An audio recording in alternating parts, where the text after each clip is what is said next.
There's vast elements of who he is you will miss. I mean, just from Chad and our life, the fullness of revelation that comes from sitting there and just having hearts knit together as two people point at the person of Jesus. I remember walking out of his office thinking, this is how you plant a church. Like, just get more people in this conversation. At least let them sit there and listen, right? Because we would sit there for 2, sometimes 3 hours, and he would just infamously just say, go. I walk in, sit down, go. I'm like, oh, okay. But there was such a flow of all that God was saying, and then he would respond, and I would respond, and it was this, that was a real glory portal back then. And it took me to a place I'd never known. Number one, what it was to have hearts knit together, looking at the person of Jesus and the way that began to change me. Yes. And then just wanting to share that. And then these guys were in a prayer meeting that we started because I got to share this with somebody. We got to begin to pray this stuff forward, right? And so I would just kind of walk in, okay, this is what God is sharing this week. And we'll come out of these places. There are places we can't get apart from the dynamic of this group. C.S. Lewis has that great article where he talks about the death of a friend.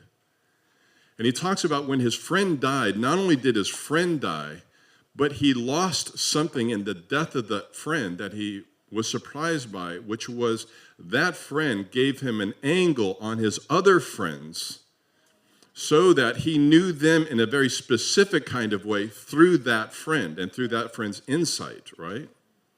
So even with my kids, I know my kids, but I know them better because of Katie, my wife. She sees things I don't. And together we know our kids better than I would know them apart from her. Yes, yes. The same thing applies with the person who is Jesus. I can say I know Jesus better because of Chad. But what we all ought to be able to say is we know Jesus better because of one another. Yes.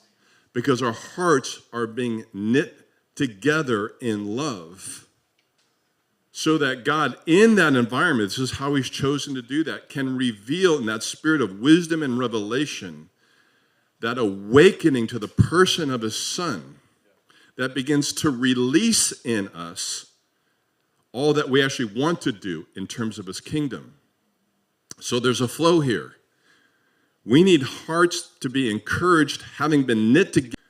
We need hearts to be encouraged, having been knit together in love, because there are places we're going to reach in the wisdom and the knowledge and the understanding of the person of Christ, so that we can excel in the purposes of God, in mission, and all these other things that are bound up in the person of Jesus. And because of that, that's why Paul is so ambitious about him we proclaim. Yes. It's not like Paul can't think about anything beyond Jesus. He knows about all the issues and all the things going on in his day, but he knows there's actually no other path forward to actually bringing change and fruitful effectiveness in all of this other than through the person of Jesus. Right. It's all got to go through him. So we keep playing one note in some respects. Like we're a one-note church. We, eyes on Jesus, eyes on Jesus, eyes on Jesus.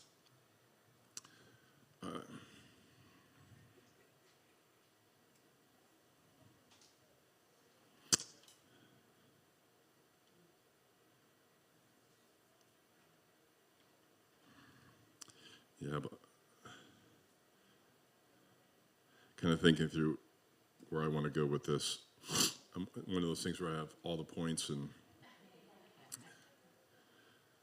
I think I just kind of want to wrap it here.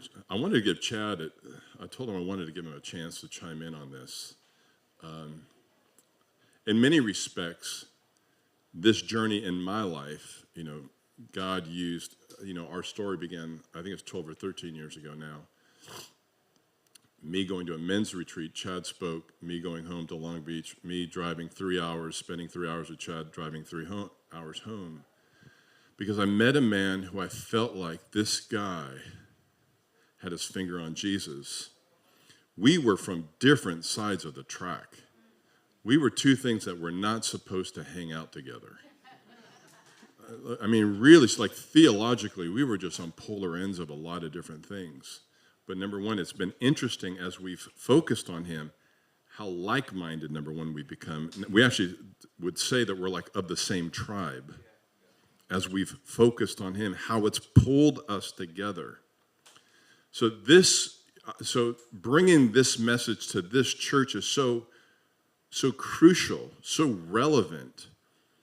Number one, because it's relevant for all God's people, but this is like the headwaters of where all this kind of started in my life, if you will.